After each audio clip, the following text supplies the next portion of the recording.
a girl born into a hopeless place. Yosemin is only a week old, but every day has been a struggle. Her mother is a refugee. She travelled overland from Iran in search of a better life. But the only home her daughter knows is a place called the jungle.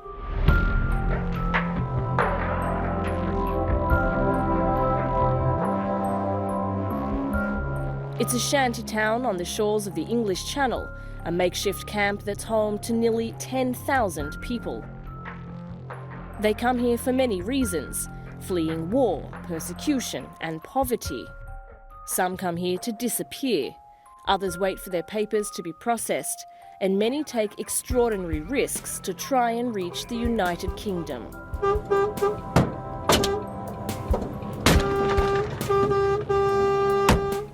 No one can stop them, nothing can stop them coming to Calais. They want to move to UK, they get that in their mind, in their blood. The jungle is a place where Europe's refugee crisis has reached its breaking point.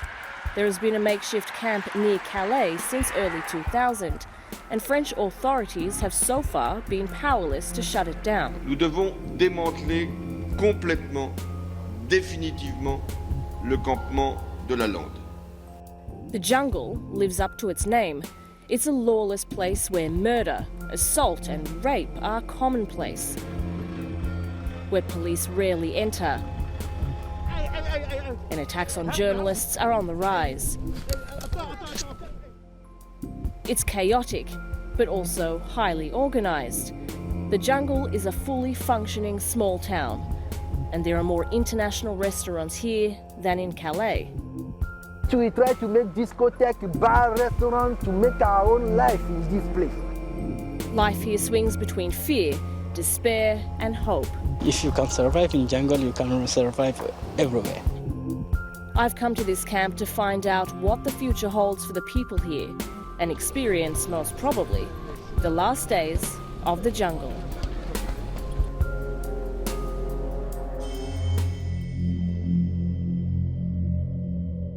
When we arrive here, there's nothing, it's a bush. We cut it, we make our own life here.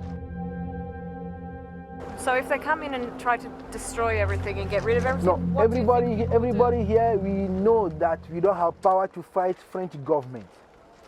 We believe in God. So even though they destroy this place, we believe that where we are going or what we will do tomorrow will be better than this.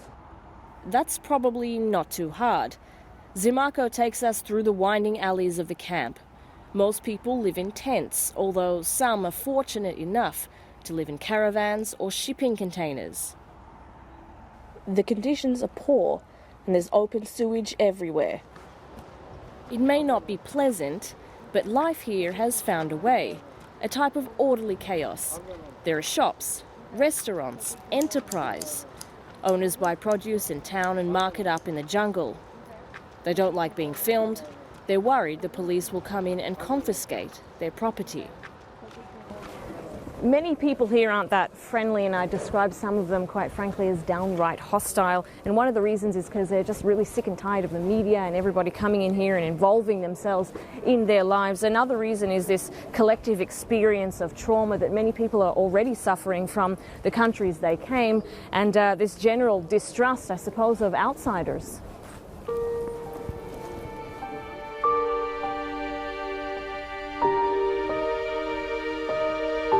There are around 1,000 unaccompanied minors here.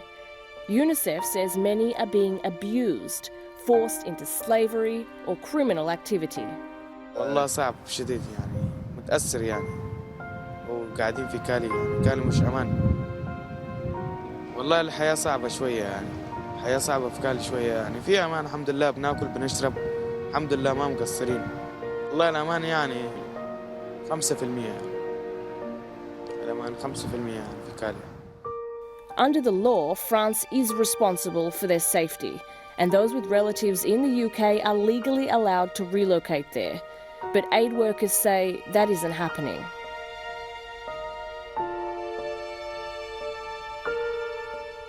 Ashraf, who's a refugee from Sudan, explains that life in the jungle has a maddening effect on its residents. Some have taken to drinking and drugs to cope. Others are shells of who they were. A lot of them have shock. Is this Europe? A lot of them, they don't know that. And the idea in their mind, when they try to come here, it's different from this. Some people come here that they will, when they come soon, they get house, job, and they get their family. No, it may take 1 year, 2 years.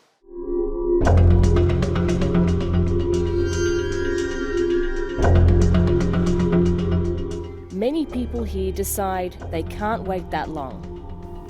في المرة الأولى كان الوضع صعب جدا، لكن المرة الثانية والثالثة بقيت عارف أي حاجة هنا في كالي، وبعرف بتصرف كيف مع البوليس الفرنسي.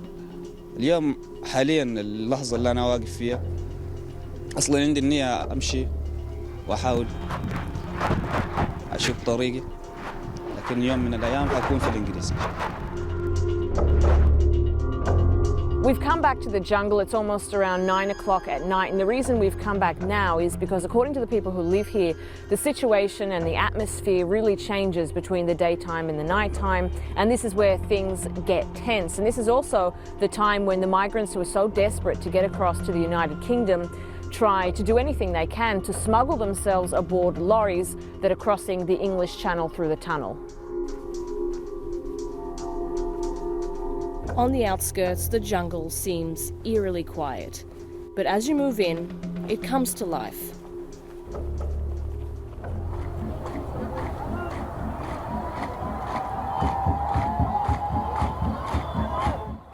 Patrick will show us around, not just because he knows his way, but because in a former life he was a judo champion and a bodyguard.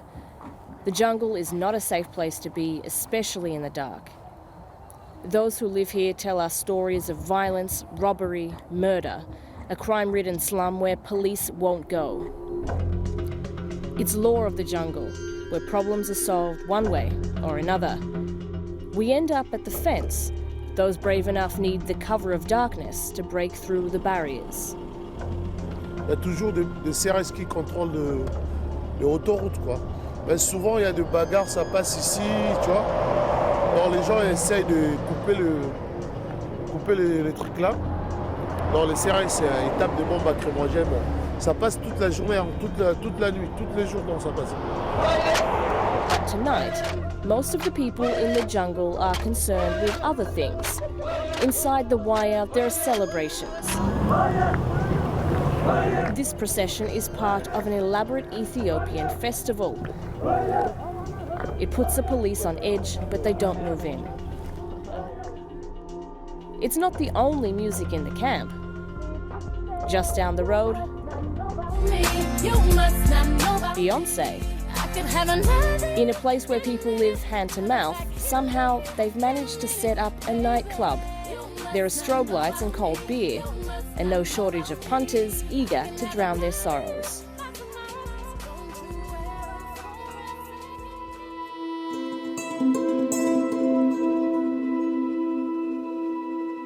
Light unravels again over northern France. The jungle residents are slowly rising. Another long day of waiting stretched out before them. Others are up in Calais too, truck drivers whose fates seem tied to this place. Here is storage. Nick has been a truck driver for 20 years. He's driven the world, even through war-torn Syria. But he says this route is the worst he's been on. I have friends that they stop him in the middle of the road and they beat him. For what? Why? It is dangerous because probably we will kill other people too. Because of what? Because we're fighting things in the middle of the street, in the middle of nowhere, in the middle of the night, we cannot see. And all of a sudden we are driving and we're in front of goods, pallets, other materials, things like that. The aim of throwing things on the road is to slow the trucks down enough to jump on them. The British government is paying for a $2 million wall to be built that will stretch alongside the jungle. Truck drivers say it's welcome, but won't stop anyone. Many people don't see their futures jumping onto trucks and over walls, at least not right now. Some of the refugees in the camp are going to school to learn French or English. Teachers say they've never met students more eager to learn. Vraiment, sincèrement, ils sont très motivés. Ils ont une volonté très solide, ils sont très motivés. Ils viennent chaque jour là. Il y en a même quelques-uns qui sont vraiment brillants. Ils viennent pour apprendre. Vraiment, on sent leur volonté d'apprentissage. Refugees themselves say that's what inevitably separates success and failure here. Amir is one of the rare success stories. So what is life like for you now? Because you're not here. It's amazing.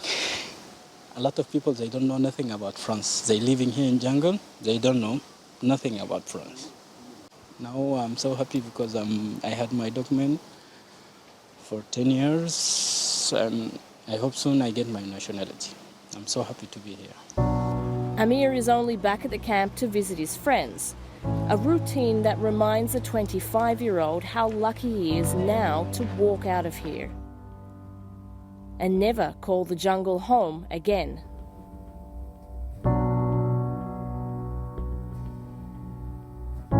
The jungle may be closing, but that may not be enough to stop the flow of new arrivals. France wants to relocate everyone to other camps, but many say they've got no plans to move. They like it here, they have more freedom. But it's a ghetto with no oversight. People are subjected to horror here every day, including the most vulnerable residents, children. And looking out for them is not the priority of the French government, nor any other. This has all been described as a humanitarian catastrophe. But as they say around here, welcome to the jungle.